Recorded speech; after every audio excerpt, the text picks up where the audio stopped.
Shalom anak-anakku, apa kabar? Saya harap semuanya sehat ya. Hari ini kita akan mulai pembelajaran baru kita. Tapi sebelum mulai pembelajaran kita, saya ingatkan kita untuk selalu menjaga kesehatan kita. Istirahat yang cukup, makan makanan bergizi. Jangan lupa juga ya memakai masker ya kalau kita bepergian, dan juga bawain sanitizer, cuci tangan dengan sabun ya. Hindari menyentuh mulut ya, mata ya, supaya apa? Supaya memang kebiasaan baru kita membebaskan kita dari virus-virus yang mungkin ada melekat di tangan kita. Dan juga jangan lupa juga untuk berolahraga ya. Dengan berolahraga, badan kita menjadi sehat, badan kita menjadi bugar. Kalau kita bugar, otomatis ya kita memiliki daya tahan yang kuat terhadap penyakit. Oke, kita akan mulai pembelajaran kita hari ini. Tema pembelajaran kita hari ini adalah keluhuran martabat manusia sebagai bangsa Indonesia. Nah, sementara tujuan pembelajaran kita hari ini dengan mendalami teks kitab suci dari Injil Markus bab 10 ayat 46 sampai 52, kita dapat memahami sikap gereja tentang keluhuran martabat manusia dan wujud nyatakan dalam hidup sebagai bangsa Indonesia. Mari kita awali mulai kegiatan pembelajaran kita dan berdoa. Kita siapkan hati, kita hendak berdoa. Dalam nama Bapa dan Putra dan Roh Kudus. Amin. Allah Bapa yang Maha Kasih, kami bersyukur karena Engkau telah menciptakan kami secitra dengan-Mu. Ajarilah kami hari ini tentang keluhuran martabat yang kami miliki, terutama kami sebagai bangsa Indonesia. Demi keluhuran nama-Mu, kini dan sepanjang segala masa. Amin. Dalam nama Bapa dan Putra dan Roh Kudus. Amin. Oke. Kita sudah mengawali pembelajaran kita dan berdoa. Kita akan lihat persoalan dalam masyarakat yang terjadi. Jadi dalam masyarakat kadang-kadang terjadi bahwa martabat manusia dinilai dari kekayaan atau harta yang dimiliki. Jadi semakin kaya dia akan semakin dihargai karena martabat diukur dari kekayaan.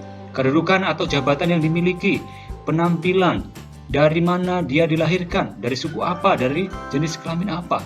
Jadi mereka yang memiliki pandangan demikian, jadi memang melihat bahwa kedudukan, kekayaan, penampilan, atau suku atau jenis kelamin tertentu menjadi penentu martabat mereka. Sehingga apa? Nanti muncul dampak-dampak dalam kehidupan nyata. Misalnya saja kita bertindak semena-mena terhadap teman di sekolah karena dianggap miskin, tidak memiliki harta benda.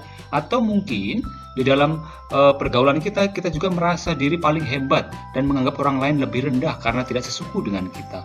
Atau misalkan di dalam rumah ya memperlakukan pembantu seperti budak, tenaganya diperas dan diupah dengan tidak wajar. Kalau salah kita bentak-bentak dan bahkan kita lukai secara fisik. Dan sebagai puncak perendahan nilai luhur hidup manusia itu terjadi melalui praktik diskriminasi, bahkan pembunuhan, aborsi atau bunuh diri. Itu adalah praktek-praktek bagaimana keluhuran manusia tidak lagi diperhitungkan.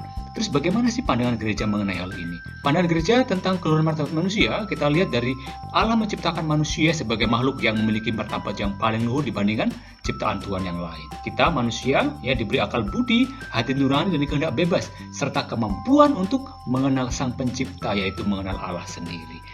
Kita sejak semula Allah menciptakan manusia baik adanya, baik perempuan maupun laki-laki. Oleh karena itu setiap kita harus mau memperlakukan orang lain, apapun latar belakang agama, suku, ras, dan golongan sesuai dengan harkat dan martabatnya sebagai manusia, yaitu memanusiakan manusia. Tidak ada seorang pun di dunia ini yang merasa senang jika martabatnya direndahkan. Kita juga bisa belajar dari Tuhan Yesus. Yesus melalui ajaran pengajarannya selalu menjunjung tinggi dan memperjuangkan keluhuran martabat manusia. Ini bisa dilihat dari bagaimana Yesus memilih para rasulnya yang pertama dari kalangan orang-orang pinggiran, nelayan, pemungut cukai. Yesus menghargai persembahan seorang janda miskin. Yesus juga mendekatkan diri dan mau bergaul dengan orang-orang yang dianggap berdosa seperti Zakheus, Maria Magdalena, seorang pendosa yang bertobat dan lain sebagainya. Maka Yesus juga membiarkan anak-anak datang kepadanya ketika orang lain melarang anak-anak untuk mendekatinya. Inilah yang diteladankan oleh Yesus. Kita lihat, kita dengarkan firman Tuhan. Yesus dan pengemis buta. Lalu tibalah Yesus dan murid-muridnya di Yeriko. Dan ketika Yesus keluar dari Yeriko bersama-sama dengan murid-muridnya dan banyak orang berbondong-bondong, ada seorang pengemis yang buta bernama Bartimius, anak Timeus, duduk di pinggir jalan. Ketika mendengar bahwa itu adalah Yesus orang Nazaret, mulailah ia berseru, "Yesus, anak Daud, kasihanilah aku." Banyak orang menegur supaya ia diam, namun semakin keras dia berseru, "Anak Daud, kasihanilah aku." Lalu Yesus berhenti dan berkata, "Panggillah dia." Mereka memanggil orang buta itu dan berkata kepadanya, "Kuatkanlah hatimu, berdirilah, ia memanggil engkau." Lalu ia meninggalkan jubahnya.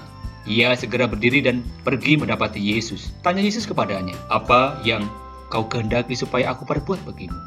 jawab orang buta itu. Rabuni, supaya aku dapat melihat. Lalu kata Yesus kepadanya, pergilah, imanmu telah menyelamatkan engkau.